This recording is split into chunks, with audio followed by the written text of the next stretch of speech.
துர்வாச முனிவரின் சாபத்தால் தேவர்கள் தங்கள் வலிமையை இழந்தனர். இழந்த வலிமையை மீட்கவும் சாகாவரம் பெறவும் தேவர்களும் அசுரர்களும் இணைந்து பார்க்கடலை கடைய முடிவு செய்தனர். மந்தரமலையை மத்தாகவும் நாகங்களின் அரசனான வாசுகியை கயராகவும் கொண்டு கடையத் தொடங்கினர். ஒரு பக்கம் தேவர்களும் மறுபக்கம் அசுரர்களும் நின்று கயரை இழுத்தனர். நீண்ட நேரம் கடைந்ததால் வலி தாங்க முடியாமல் வாசுகி பாம்பு தன் வாயிலிருந்து கடுமையான விஷத்தை கக்கியது. அதே சமயம் கடலின் ஆழத்திலிருந்தும் ஆழகால விஷம் தோன்றியது.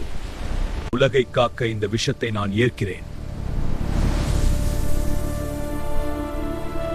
அனைவரும் திகைத்து பார்த்து கொண்டிருக்கையில் சிவபெருமான் அந்த விஷத்தை அப்படியே வாயில் போட்டு விழுங்கினார்.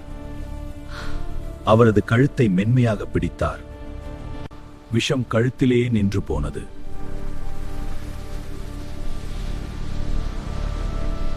இதனால் சிவபெருமானின் கழுத்து நீல நிறமாக மாறியது. அன்று முதல் அவர் நீலகண்டன் என்று அழைக்கப்படுகிறார். விஷம் உண்ட மயக்கத்தில் சிவபெருமான் நந்தியின் கொம்புகளுக்கு இடையே நடனமாடியதாக ஐதீகம். அதனால்தான் பிரதோஷத்தன்று நந்திக்கும் சிவனுக்கும் சிறப்பு பூஜைகள் செய்யப்படுகின்றன. இந்த சம்பவம் நடந்த பிறகு சிவபெருமான் தேவர்களுக்கு தரிசனம் தந்து அவர்கள் பயத்தை போக்கிய காலமே பிரதோஷ காலம் என்று கொண்டாடப்படுகிறது. மற்றவர்கள் துன்பப்படும் போது அதைத்தான் ஏற்றுக்கொண்டு உலகை வாழ்விப்பதே நந்தவே இந்த